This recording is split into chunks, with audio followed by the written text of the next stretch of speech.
Educators today face a unique challenge. Long ago, literacy was defined as the ability to read, write, and communicate effectively. Jason Oler, PhD in communication, defines literacy consuming and producing the media forms of the day. Now, Doug Bellishaw has a different kind of definition for literacy that we really like, that we want to share with you.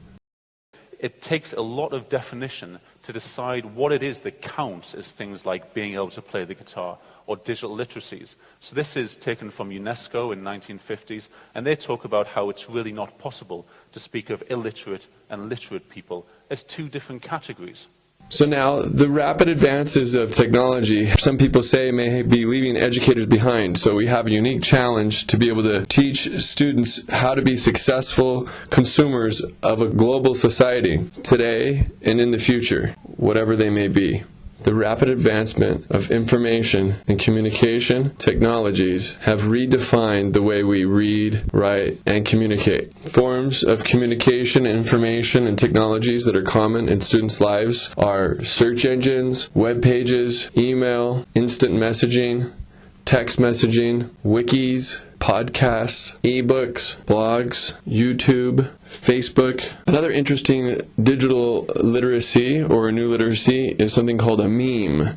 Here's Doug Bellishaw talking about memes. He's an expert on this topic, and we thought we'd like to include this as well because he has some other interesting ideas about digital literacy. And if you haven't seen a meme before, it's an idea, behavior, or style that spreads from person to person within a culture. So let me tell you the story of a meme. On the 26th of August 2007, Flickr user Lenny G took this photo of her son Sammy on the beach. She made it public and put it on a photo stream, and it soon was being emailed and added to social networks. That expression's fantastic, isn't it?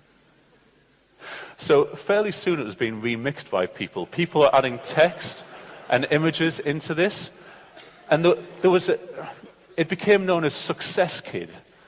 And there was a whole Russian news group dedicated to just remixing this image one after another after another. Then somebody took that image and cut it out and started putting in other images. But the meme really took off when it started going on meme generator sites like QuickMeme.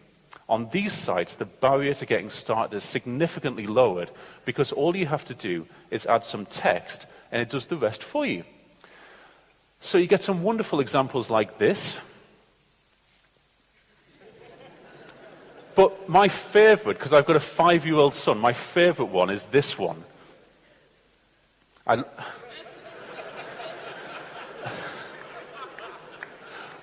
But that's not the end of the story. So Virgin Media picked up on the success of this meme.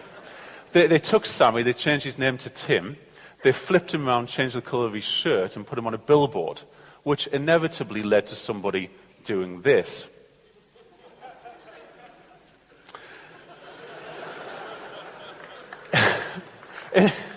In the end, though, everything was okay. Lenny G cleared everything up. She said that Virgin Media did pay for the use of the photo, so everything's okay. Never in a million years could she have imagined all this would happen that day at the beach when she took that photo. I'm sort of in shock that it's gone from Flickr to meme to Virgin Media billboards in London. 4 ways teachers can integrate technology and these new literacies into their classroom are creating a classroom website, providing opportunities for group projects, virtual field trips, and digital storytelling. When creating a classroom website, both students and teachers encounter authentic learning opportunities.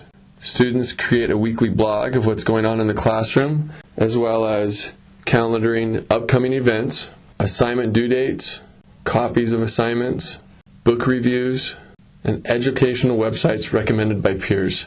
Teachers can also use this resource to post pre-recorded lessons. We studied in our IP&T class last year. Some of us learned about a flipped classroom where there are online lessons that they learn at home, but then at school do homework with more interaction with the teacher.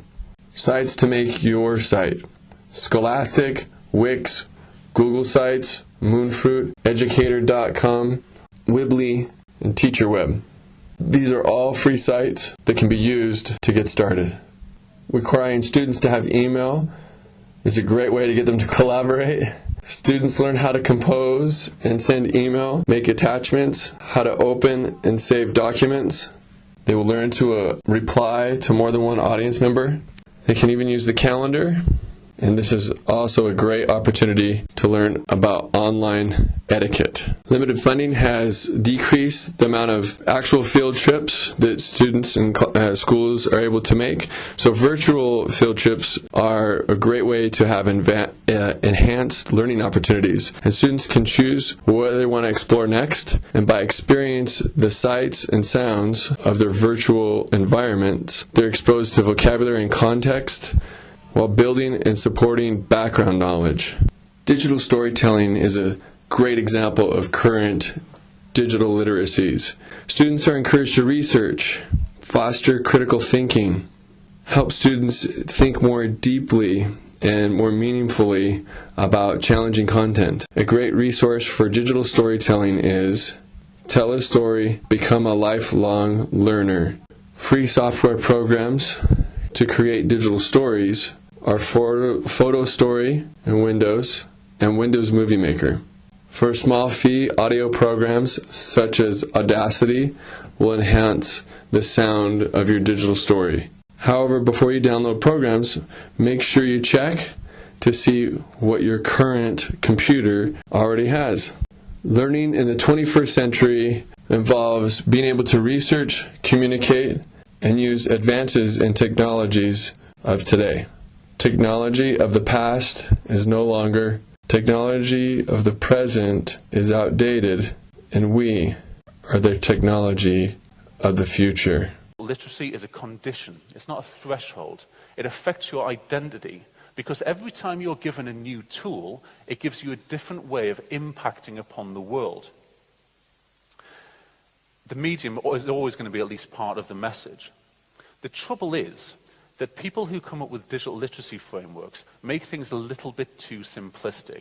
They insist on this kind of linear ordering of skills, as if life was that simple. And people love talking about like one definition of digital literacy, when really what we need to be talking about are digital literacies, because they're plural, they're context dependent, and they need to be socially negotiated. So this isn't new. We have an idea, we use a tool to realize our idea, then we communicate in some way. It's just that communicating stuff is a lot easier than it used to be.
Sometimes in some school districts, written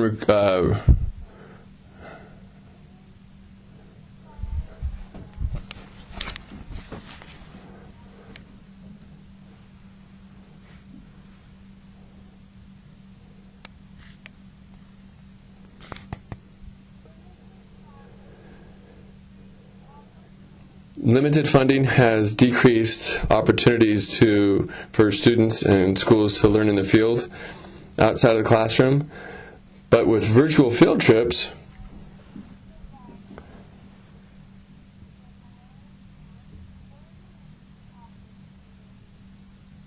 they provide a similar experience to enhance learning opportunities. Students, they'll choose where they'd like to go on their virtual field trips, and they can experience the sight and sounds of their virtual environment. And they're exposed to vocabulary within the context of these locations, where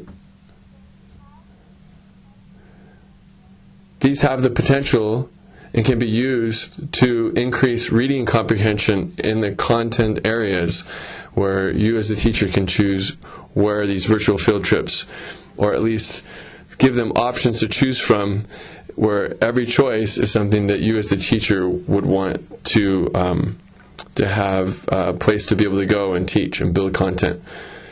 Digital storytelling has student engagement, reflection for deep learning, project-based learning, and technology integration.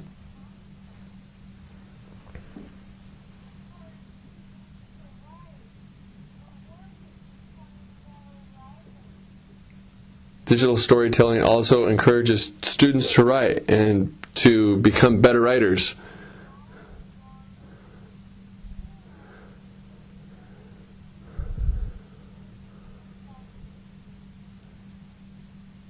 Digital storytelling helps with retention as well as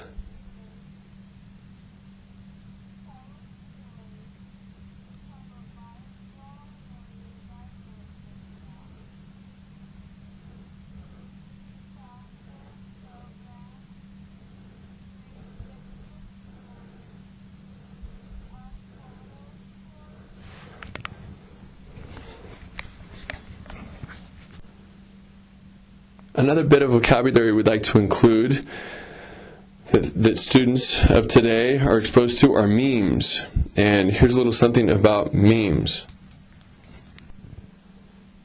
Another interesting digital literacy, or a new literacy, is something called a meme.